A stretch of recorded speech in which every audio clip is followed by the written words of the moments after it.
ഞാൻ പറഞ്ഞു തരട്ടെ പ്രാർത്ഥിക്കേണ്ട എങ്ങനെയാന്ന്. കർത്താവിൻ്റെ അടുത്തിരുന്നിട്ട് ഈ ഉള്ളിലുള്ളതെല്ലാം അതുപോലെ അങ്ങ് പറയുക.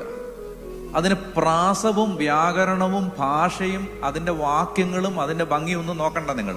അഖിലാണ്ട കടാഹങ്ങളെ സൃഷ്ടിച്ച അണ്ടകടാഹങ്ങളുടെ പരമ്പൊരുളായ വിധാതാവായ ദൈവം തമ്പുരാനെ, പഞ്ചഭൂതങ്ങളുടെ ആകത്തുകയെ എന്നൊക്കെ അതൊന്നും പറയണ്ട. അപ്പൊ അതുകൊണ്ട് ഞാൻ പറയാണ്, അവനവൻ അറിയാവുന്നത് പോലൊക്കെ പ്രാർത്ഥിച്ചാൽ മതി. ലോകത്തുള്ള എല്ലാ പ്രെയർ ബുക്കും വാങ്ങിച്ച് കാശ് കളയരുത്. ഒരുപാട് നമ്മുടെ യങ്സ്റ്റേഴ്സ് പ്രാർത്ഥന വെറുത്തത് എങ്ങനെയാണെന്നറിയാമോ? അമ്മാമ്മ ലോകത്തുള്ള എല്ലാ ധ്യാന കേന്ദ്രത്തിൽ നിന്നും പുസ്തകം വാങ്ങിച്ചുകൊണ്ട് വന്നിട്ടുണ്ട്. വൈകുന്നേരം 6:30 തുടങ്ങുന്ന പ്രാർത്ഥന 10:30 ആയാലും തീരത്തില്ല. പ്രാർത്ഥിക്കേണ്ടത് പുസ്തകത്തിൽ ഇങ്ങനെ ലോകത്തുള്ള എല്ലാ പ്രെയർ ബുക്കിലുള്ള പ്രാർത്ഥനകളല്ല. പ്രാർത്ഥിക്കേണ്ടത് നിന്റെ അവസ്ഥ കർത്താവിനോട് തുറന്ന് പറയുക. അറിയാവുന്ന പോലെ പറഞ്ഞാൽ മതി. കർത്താവേ, സഹിക്കാൻ പറ്റും